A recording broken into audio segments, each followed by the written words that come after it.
We're going to speak this morning about the phrase "chop wood, carry water."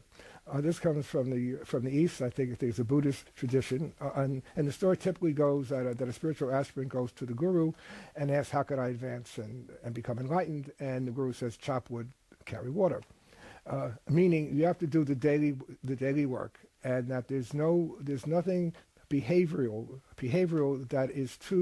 that is beneath you, that is non-spiritual, that it's in our daily interactions with our world that our spiritual advancement occurs, and of course would certainly concur. There's a line I frequently like to refer to that comes at the end of lesson 193 that says, "God will take the final step himself. Do not deny him the little steps he asks you take to him." Lesson 161 speaks about how we have to learn a little, we see a little so we can learn a lot.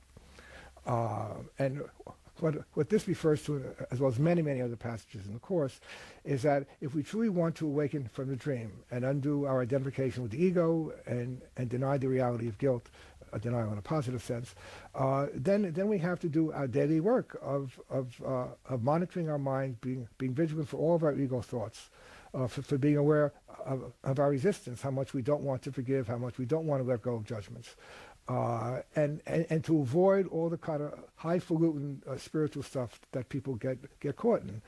Jesus told me this yesterday. I had this revelation and God spoke to me. I had this wonderful experience of light, and on and on and on.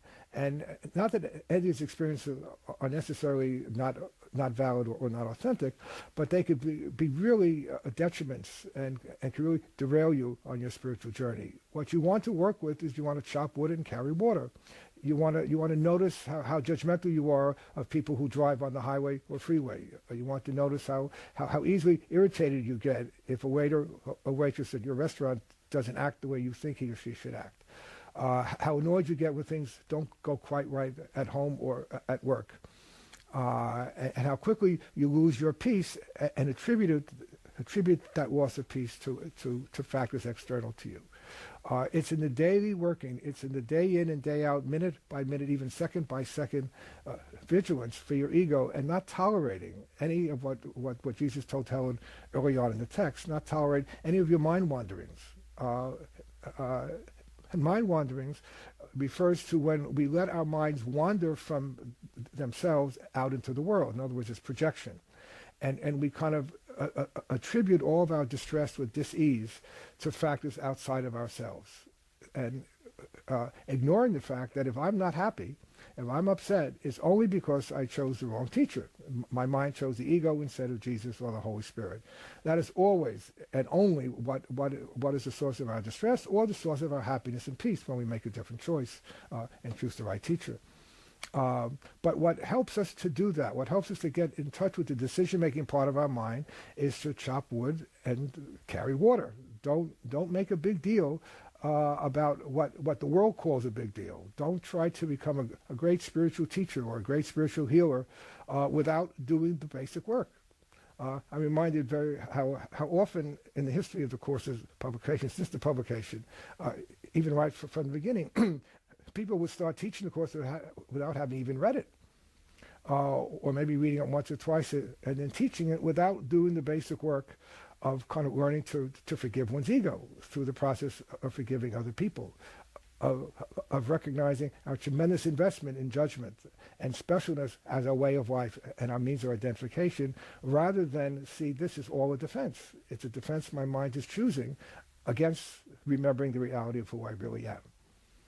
You know, I frequently will tell people that if you have aspirations of being a great concert pianist, then you just can't pick up Beethoven, Chopin, or Bach and start playing it. You have to practice.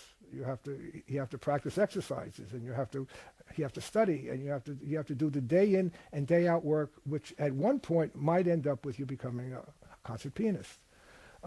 There's a famous story that takes place in New York City. Someone asks someone, "How do you get to Carnegie Hall?" And the answer is practice, practice, practice. And so how do you awaken from the dream and return home to God? You practice, you practice, you practice. You chop wood and you carry water. You monitor your mind for the little upsets as well as the major upsets. You not only have to forgive the kind of lifelong special relationships, but you have to forgive the casual acquaintances that you have. What early on in the manual, Jesus refers to as the first level of teaching. People that we just meet once or twice, someone who sells us a shirt, or someone who bumps into us once. That, in other words, that since everything out here is an illusion, and everything begins and ends in our minds, no matter what we project out, will always be some aspect of our guilt that comes from the mind's decision, again, for the wrong teacher. So big or small, or significant or insignificant, everything is grist for the mill. And everything is an opportunity for us to learn how to forgive so we can indeed return home.